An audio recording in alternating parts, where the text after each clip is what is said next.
that little tidbit that you dropped, Michael, about 5% of the food dollar in a 10-mile radius, only 5% being spent at the Creamery.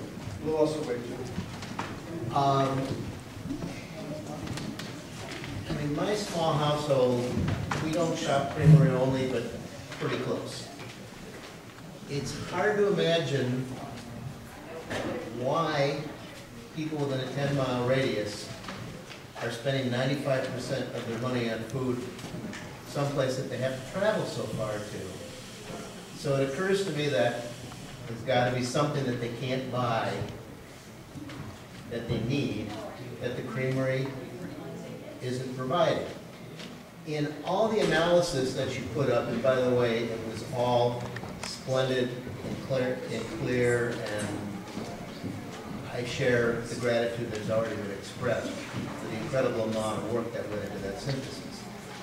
But the one thing that I didn't see was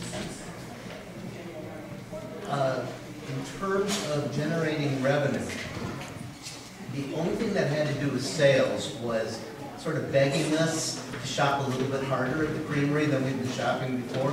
Most people in this room are already shopping pretty hard in the Creamery. I know nothing about retailing, but what kind of retailing analysis is being done to try to attract a few more percentage of local dollars into the Creamery? It just can't be that hard.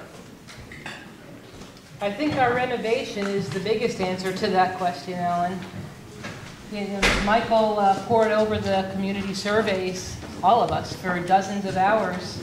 People told us why they're not spending more money, and we are addressing virtually every one of those responses with our renovations. So it's not products available, it's more the format of the selling space. Prices,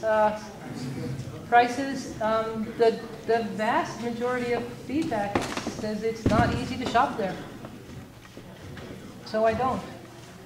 It's a complex, multifaceted answer. What we did learn from the survey, we asked people where they did shop, how much food they bought at those places, and by and large, many people who live close within that 10-mile radius, well, they're commuting to Northampton, or they're commuting to Pittsfield area, so they go to Price Chopper, Big Y, and Whole Foods and Trader Joe's on the way home, or other places. So there's that dimension of it. The other dimension is there's a whole couple of strata in the community close in that just doesn't come into place.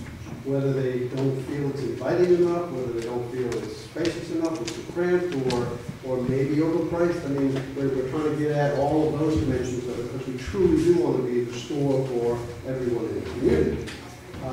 Marketing and promotion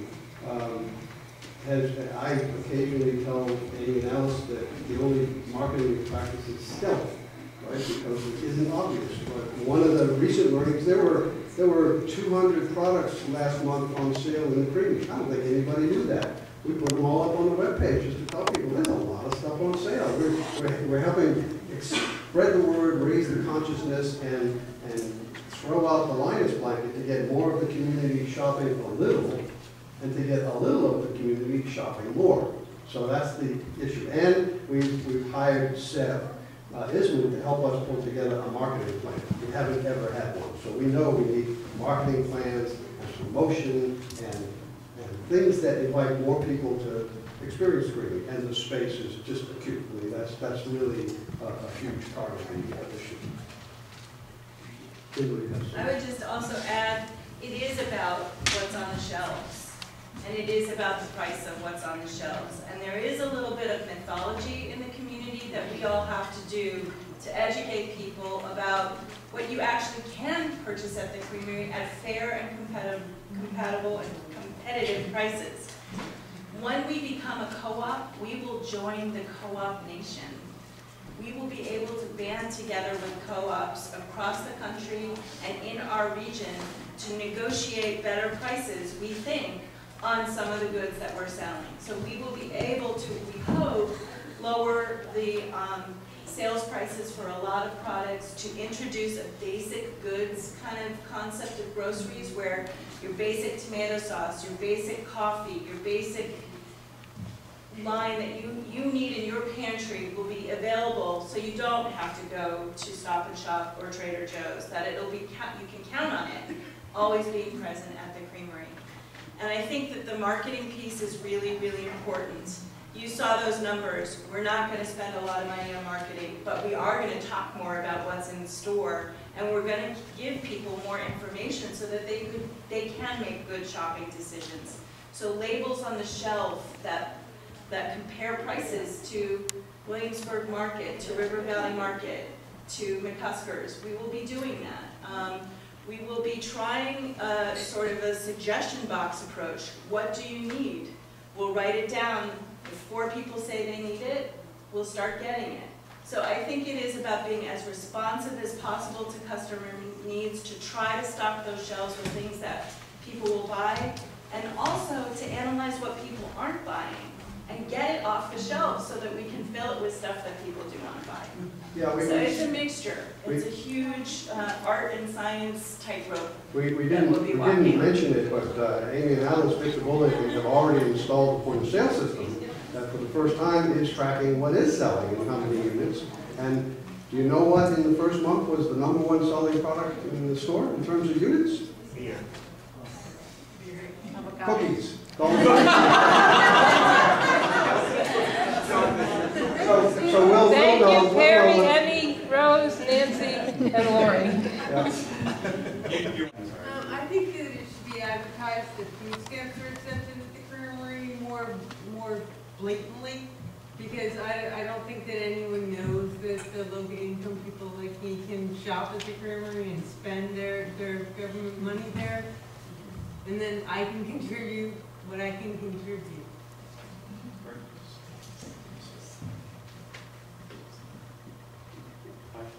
I wonder if Alice could explain to people why the prices are higher than, we didn't understand that, and we're our daughters, but. Many of our prices are not, and it is, as Kimberly said, it's just misinformation, myths out there. Because we're an independently owned store, we're not affiliated with a larger organization, the prices that we pay our wholesalers are much, much, much higher than larger stores. For the rare times that Amy and I go anywhere in a retail environment, we'll see things for sale, retail, that is less than our wholesale price. And I'm a pretty bulldogged negotiator, and I will negotiate with our vendors, but I can only get so far. Many of them will refuse outright to deliver to Cummington. Some places we actually have to go pick it up. We can't even get a truck to come out, and when they come out, they'll charge us a $50 fuel surcharge to get the delivery out there. They don't do that with the large stores. It's incredibly frustrating to us because we're low income, I can tell you that. And, we understand. We have a high sensitivity to pricing, and we really struggle to keep the prices as low as we can and safeguard the fiscal health of the business. I can say our produce prices are some of the best around across the board, and our quality is some of the best around across the board. Our bulk food prices are competitive with all except for the larger co-ops, and the rest we do the best we can. And the sale program, the little flyers that are on the shelves in brightly colored tags, really do help. Those are substantial sales. Usually between 20 and 50% off of our normal retail. And we work hard to get those sale prices. We're cutting our margins sometimes a little bit, but mostly we're negotiating with our vendors and taking advantage of their sale prices. And so that's a great way to shop the store now, is to look for the tags. So, and it's going to get better, as Kimberly said. We will have more and more buying power. Prices on a case, you do a discount for that? We do a 15% discount on any item that we carry that we can get by the case any day of the week, if you can pick it up the same day or within 24 to 48 hours of when it's delivered. We have the buying club upstairs, which is a wholesale food buying club on the second floor where you can buy, it's not just bulk foods, it's everything that's in the United Natural Foods catalog, which is 30-some thousand products you can get at a very, very competitive rate. You have to pour through the catalog and figure out how to use the system. And people are using that a lot. You can get 1 bottle of vitamins through that at about a 30% discount off of shelf price. 1 thing of shampoo, 1 bar of soap. A lot of the groceries are by the cases, but a lot of the other items are by the each. Emmy? I guess this is more of a comment than a question, but I was just thinking of the whole idea of changing to the Old Creamery Co-op. And I think one danger is that people start thinking that they can't shop there because sometimes there's the perception that a co-op is just for co-op members. Yeah. So I just wonder, I imagine the board has talked about this and you guys have, like even I was thinking, well, would the sign change? In a way, I think it would be maybe not a good idea to say co-op anywhere that's, because someone driving by might think, oh, so anyway, that was just something that I've been thinking about. And in any of, marketing and anything that's put out to just, make really clear that you can become a member owner, but it's still open for everyone. We try to keep the words open for all, open to all at the bottom of any literature we print. And that's a good fear to have, and we need to make sure that that doesn't happen to people. I think it's a really important education and communications issue. And one of the things that we as a board did when we first started on this business planning process was we went and met with the boards and the staff of our sister co-ops. We spent full days with Greenfields Market, Berkshire Co-op, Wild Oats in Williamstown, Leverett Co-op, Putney, Vermont. We learned from them so many things that we have baked into our business plan, but one of the other things that we learned was that for all of them, they had this same concern, and yet still all of them, it's about half members and it's about half general public. So people are, really are supported by their member-owner businesses, but especially when they're co-ops that are on Main Street or on the corridor like Route 9 that we will enjoy, we should assume that with good marketing and good education that we will still be enjoying business. Half our business should be coming from non-members.